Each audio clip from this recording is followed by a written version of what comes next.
Mattityahu Chapter 20. The kingdom of heaven is like a farmer who went out at daybreak to hire workers for his vineyard. After agreeing with the workers on a wage of 1 denarius, the standard daily wage, he sent them off to his vineyard. Then, on going out at about 9 in the morning, he saw more men standing around in the market square doing nothing, and said to them, "You go to the vineyard too. I'll pay you a fair wage." So they went. At noon and again around 3 in the afternoon, he did the same thing. About an hour before sundown, he went out, found still others standing around, and asked them, "Why have you been standing here all day doing nothing?"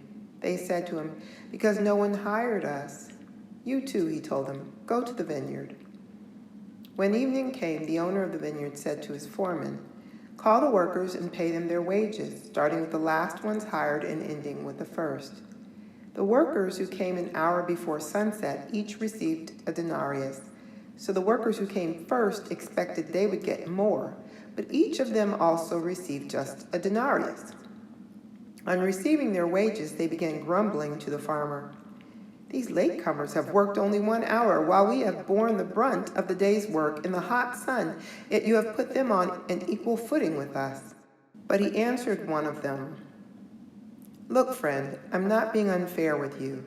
Didn't you agree to work today for a denarius? Now take your pay and go. I choose to give the last worker as much as I'm giving you. Haven't I the right to do what I want with what belongs to me? Or do you begrudge me my generosity?"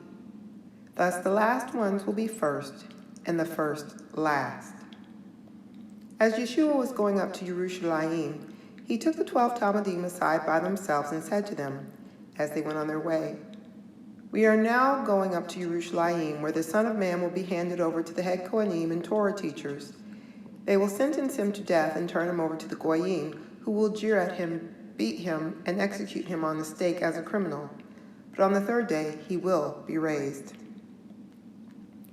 Then Zabdi's sons came to Yeshua with their mother. She bowed down, begging a favor from him. He said to her, "What do you want?" She replied, "Promise that when you become king, these 2 sons of mine may sit, one on your right and the other on your left." But Yeshua answered, "You people don't know what you are asking.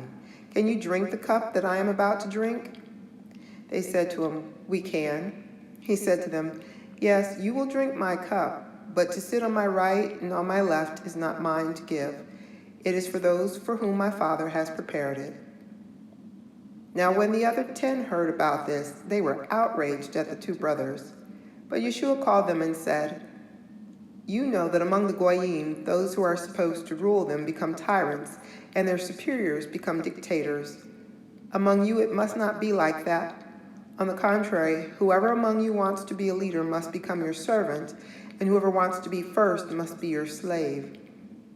For the Son of Man did not come to be served, but to serve, and to give his life as a ransom for many." As they were leaving Jericho, a large crowd followed Yeshua. 2 blind men, sitting by the side of the road, heard that he was passing by and shouted, "Son of David, have pity on us!" The crowd scolded them and told them to be quiet, but they shouted all the louder, "Lord, Son of David, have pity on us!" Yeshua stopped, called them, and said, "What do you want me to do for you?" They said to him, "Lord, open our eyes." Filled with tenderness, Yeshua touched their eyes, and instantly they received their sight and followed him.